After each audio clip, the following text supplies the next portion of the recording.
Welcome nitpickers to the very first review on this channel.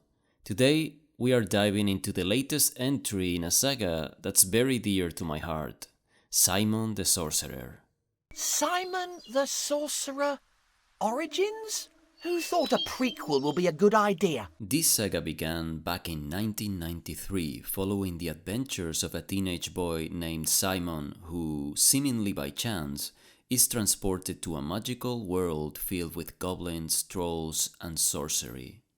The original game embraced the classic point-and-click adventure formula, combining witty dialogue, creative puzzles, and an inventory system that allowed you to interact with bizarre yet endearing characters. What made the first adventure so special, however, was its fresh, distinctly British sense of humor, cheeky, charming, and unapologetically churlish, heir to British sitcoms that have been and will always be masterful classes in comedy, such as Blackadder, Red Dwarf, and Fawlty Towers. This, together with its clever puzzles and countless nods to other adventure classics, literature, British pop culture, and European folk tales, earned Simon a loyal fanbase and spawned a wonderful sequel, Simon the Sorcerer 2: The Lion, the Wizard, and the Wardrobe, and unfortunately 3 rather forgettable follow-ups. After those disappointing sequels, I thought Simon had finally faded into oblivion. But to my surprise, he's back, in a prequel that promises more spells, more mischief, more swampling, and more sorcery.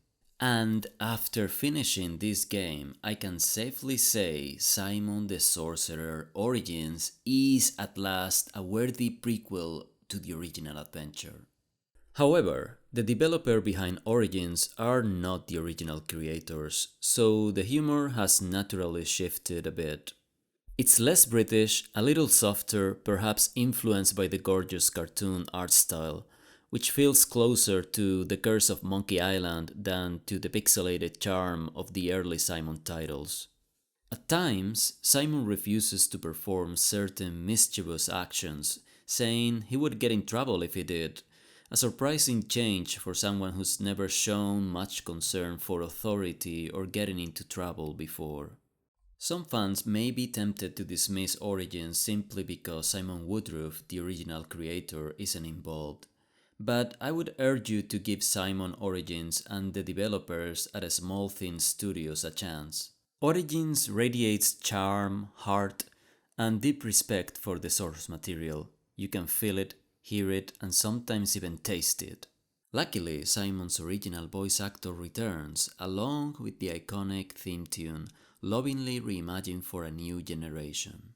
The animation is gorgeous and expressive, and I often caught myself smiling after solving some of its clever puzzles, thinking, this is exactly the kind of game my 11-year-old self would have adored. Thankfully, Simon the Sorcerer Origins manages to capture that spark of wonder and humor that made the series so memorable. The game feels short, though, even if it's roughly the same length as the original. That impression might come from the limited number of locations you can visit, which are all clustered together, reducing the sense of a grand adventure.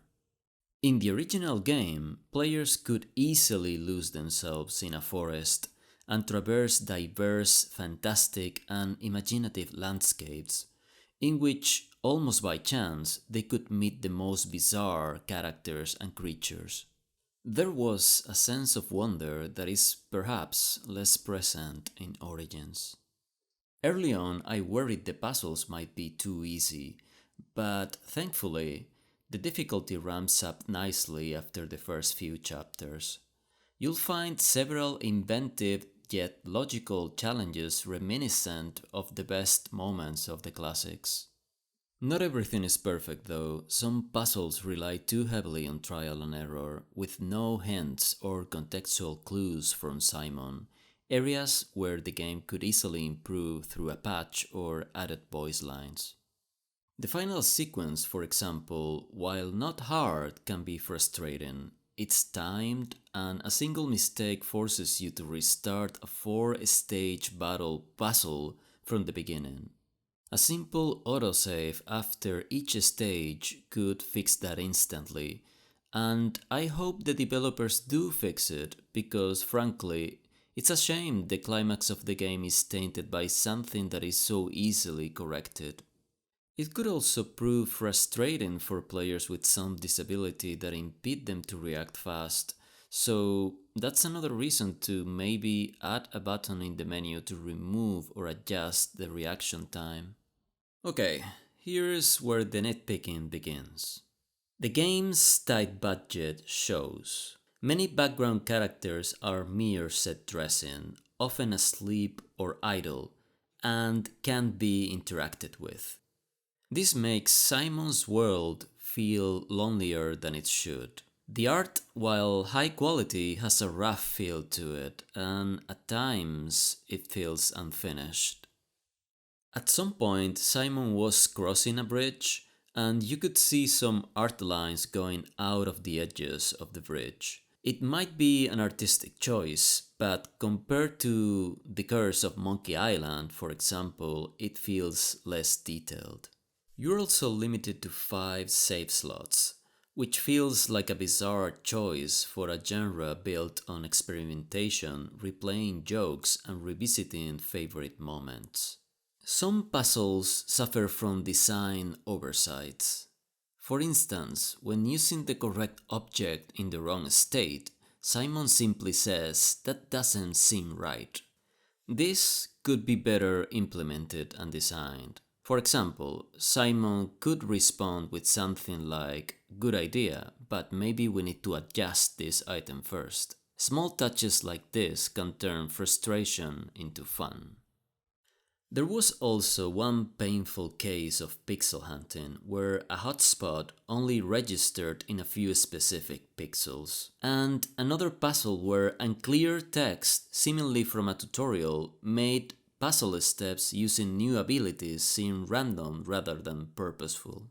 Again, small feedback cues or extra dialogue from Simon would make a world of difference to know we are actually heading in the right direction. On the bright side, I love the new hat mechanic, which lets you transform the items in your inventory. Switching between item modes is a clever addition that feels both fresh and faithful to Simon's magical roots. If there is one thing I would like more of, it's Simon's commentary. His snarky remarks and dry humor are what made the originals so entertaining. Adding a few more lines with Simon reacting to logical but incorrect actions could enhance both the humor and puzzle clarity, offering amusing and funny responses or delivering hints when needed. Still, despite these flaws, I thoroughly enjoyed my time with Simon the Sorcerer Origins. For less than $30, it's a magical return to form that overflows with nostalgia, creativity, and heart, expanding not only Simon's lore and character development, but also Sordid's and Swamplings, and offering new insight into these characters. The developers' attention to detail is remarkable. They remained faithful to the original characters and events, even weaving Origins into the subtle bits of lore found in the first Simon the Sorcerer's manual. If you're a fan of the originals, the ending might make you emotional. It's touching, respectful, and shows just how much love the developers have for the series.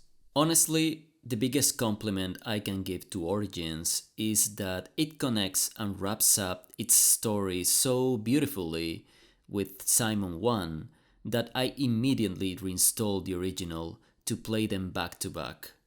And that's high praise.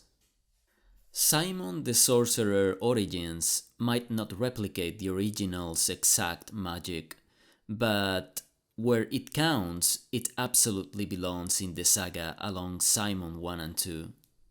I sincerely hope the developers find success and get a chance to soft reboot Simon for new generations, maybe even reimagining Simon the Sorcerer 1 and 2, adding new puzzles or solutions to the puzzles that were already there, and even crafting their own Simon 3. They clearly love Simon, they understand his world, and most importantly, they have the talent to make it shine again. So, as a final score, Simon the Sorcerer Origins well deserves 7 Nitpickers points out of 10. Thanks for watching, Nitpickers. If you enjoyed the video, give it a thumbs up, subscribe for more, and let me know in the comments what's your favorite old school adventure game.